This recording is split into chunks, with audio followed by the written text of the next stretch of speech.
नमस्कार दोस्तों, आज का वीडियो ये एक जेंट्स मोज़े के ऊपर है। इसमें हम देखेंगे कि जेंट्स मोज़े में कितने फंदे डालें, कहाँ पर कितना बढ़ाना है और कैसे बुनना है। इस तरह का एक मोज़ा लेडीज़ का जो वीडियो नंबर 4 है मेरा, उसमें मैंने बताया है। तो आज एक तो मैं थोड़ा जेंट्स के फंदे वगैरह बताऊँगी और थोड़ा सा मैं आपको करके दिखाना चाहती हूँ। उसमें थोड़ा करके नहीं बताया था। तो आइए शुरू करते हैं कि जैसे ये हम लेते हैं फंदे ऊपर से और फिर हमको जितना बुनना है उतना बुन लिया है हमने, और उसके बाद हमने इसको 3 हिस्सों में बांट लिया है। तो इससे पहले मैं आगे बढ़ूं, मैं आपको एक दो बातें पहले बता देती हूं कि जो हम दुकान पे जाते हैं, हमको मांगना चाहिए मोज़े के लिए, मोज़े की ऊन चाहिए हमको। तो मोज़े की ऊन की या तो वो देंगे या तो मैं पहचान बताती हूँ कि आप इसको तोड़ कर देखिए। अगर ये आसानी से नहीं टूट रही है तो ये मोज़े के लिए ठीक है। तो ये तो ऊन की बात हो गई।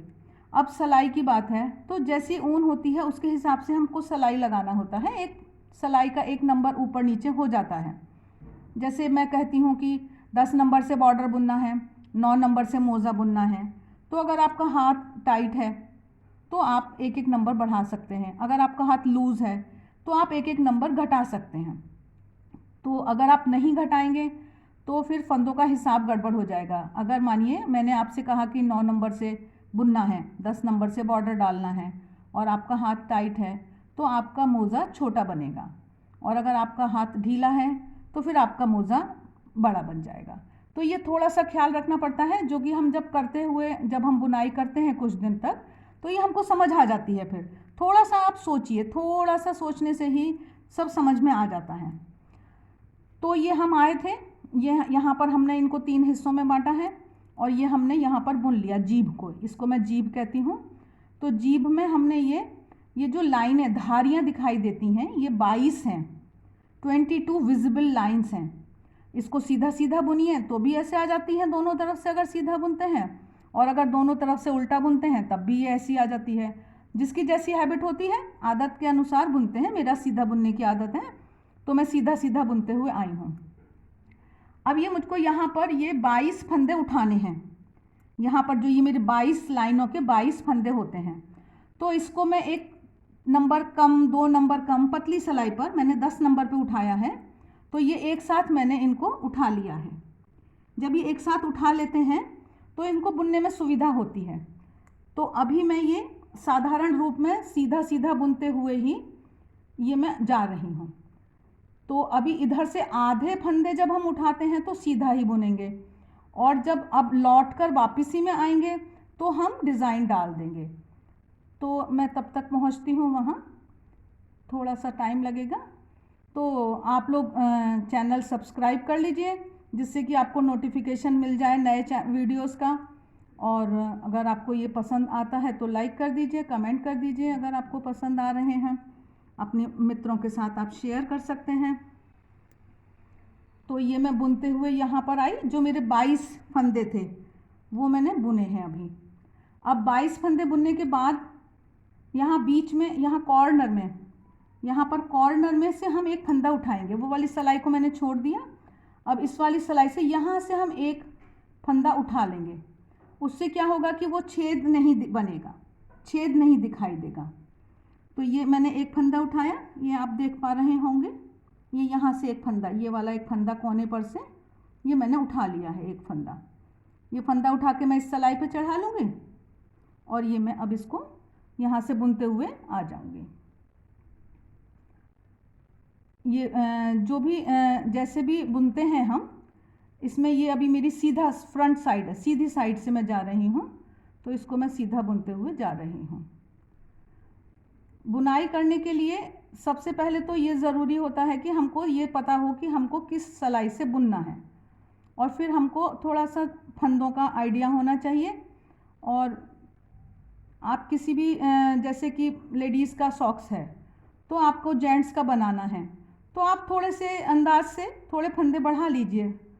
आपको जेंट्स का है, आपको लेडीज़ का बनाना है, तो आप थोड़े से फंदे घटा लीजिए। वो जैसे एक कॉमन सेंस होता है, उसको लगा के हम कर सकते हैं। ये अब हम बुनते हुए आए हैं। अब यहाँ पर हम जो है ये अब हम बुनाई डालेंगे, जो 4 नंबर वीडियो में है ब्रायोच स्टिच, तो उसको डालने के लिए हम यहाँ पर शुरू करेंगे। उस बुनाई में पहली सिलाई जो होती है उसमें वो सिर्फ एक बार बुनी जाती है और बाकी बाद में सारी सिलाइयाँ एक जैसी बुनी जाती हैं। तो मैं यहाँ पर ये एक फंदा बिना बुने उतारूँगी, अगले फंदे को सीधा बुनूंगी। ऊन अंदर लाई हूँ उल्टे की तरफ और इसको बिना बुने उल्टे जैसा उतारा और अगले फंदे को सीधा बुना। ऊन उल्टे की तरफ लाई, बिना बुने उतारा एक फंदा और अगले को सीधा बुना। ऊन उल्टे की तरफ लाई। इस तरह से हम ये पूरी सिलाई बुनते हुए आ जाएंगे। जब हम यहाँ पर आ जाएंगे, जीभ को क्रॉस कर जाएंगे, जीभ को पार करके बुन लेंगे। फिर जब हम यहाँ पर आएंगे लौटते हुए, जब हम लौटते हुए यहाँ पर आएंगे तो हम फिर यहाँ पर वैसे ही सिलाई से 22 फंदे उठा लेंगे और फिर यहाँ पर हम 22 फंदे भी उठाएंगे और हम अपना डिज़ाइन भी बुनते हुए आएंगे और यहाँ पे भी हम डिज़ाइन बुनते हुए आएंगे और फिर लौटने के समय हम अपना डिज़ाइन करेंगे। 10 लाइन कम से कम जेंट्स में हम डिज़ाइन की बुनेंगे। तो उससे ये होगा कि ये इतना बड़ा हमको लगभग 1 इंच के करीब ये हमको दिखाई देगा।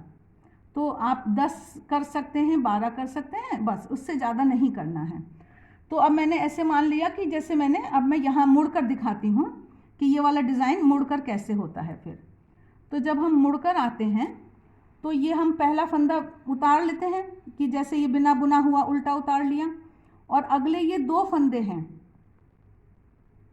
अगर आप देख पा रहे हैं तो ये 2 फंदे हैं।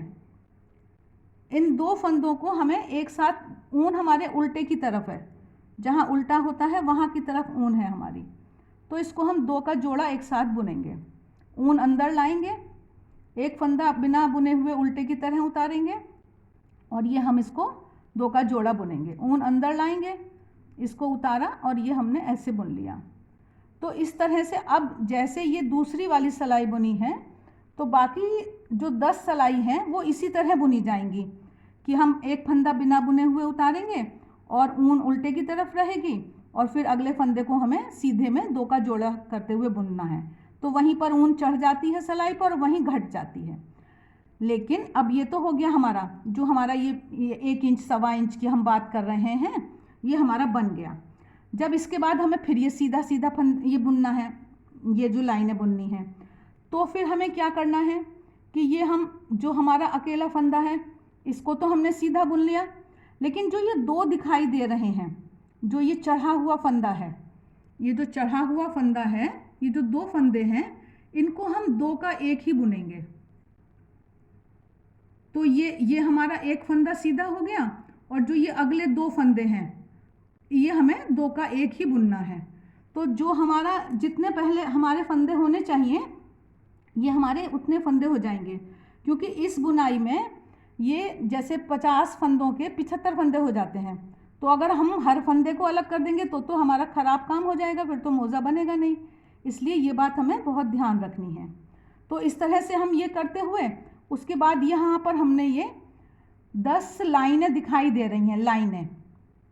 तो 10 लाइनों का मतलब है कि हमको 20 सिलाई बुननी है, तब हमको ये वाली 20 सिलाई बुनने के बाद तब ये हमको 10 लाइनें दिखाई देंगी।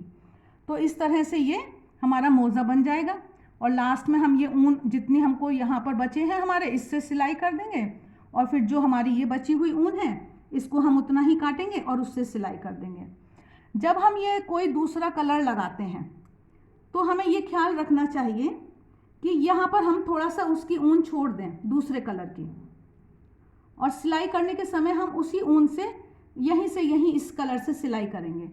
तो उससे क्या होता है कि ये साफ सुंदर दिखता है। ये नहीं होता कि हल्के रंग में डार्क रंग का सिलाई दिखाई दे और आप ऊपर से उसमें उसको कर दीजिए तो ये सेम कलर से हम सिलाई कर देते हैं लास्ट में। तो आइए अब मैं आपको बताती हूँ कि इसमें मैंने यहाँ पर पहली सिलाई पर डबल सिलाई से फंदे डालती हूँ, क्योंकि मुझे ऐसा लगता है कि वो टाइट ना हो जाए किनारी पहनने में। तो 52 फंदे डाले थे, 52 फंदों से 2 सीधा 2 उल्टे का ये बॉर्डर बुना था 10 नंबर की सिलाई से। उसके बाद हमने ये जो भी बुनते हुए हम आ गए जितनी ज़रूरत के हिसाब से। अब हमें 3 हिस्सों में बांटना है, तो या तो हम 51 फंदे करें या हम 54 फंदे करें। तो मुझे लगा थोड़ा मोटी ऊन है, बड़ा सॉक्स बनाना है, तो मैंने 54 कर दिए। आप 51 भी कर सकते हैं। उसके बाद हमने इसको 3 हिस्सों में बांटा है, तो ये हमारे 18 फंदे हो गए। 18 फंदे यहाँ हैं, 18 फंदे यहाँ हैं, 18 यहाँ हैं। तो बीच के 18 फंदों को हमने बढ़ा लिया है, 22 सिलाई बुन ली है, और फिर ये हम बनाते हुए ये हम आ गए हैं। इस तरह से ये बहुत आरामदायक, बिल्कुल बूट की शेप का ये बन जाता है। ये पहनने में बहुत सुंदर लगता है। तो आप लोग भी ये मोज़ा बनाइए। चैनल को सब्सक्राइब करिए, शेयर करिए, लाइक कर दीजिए, हमारा भी उत्साह बढ़ता है। और वीडियोस को लास्ट तक देखा करिए। वीडियो देखने के लिए बहुत बहुत धन्यवाद।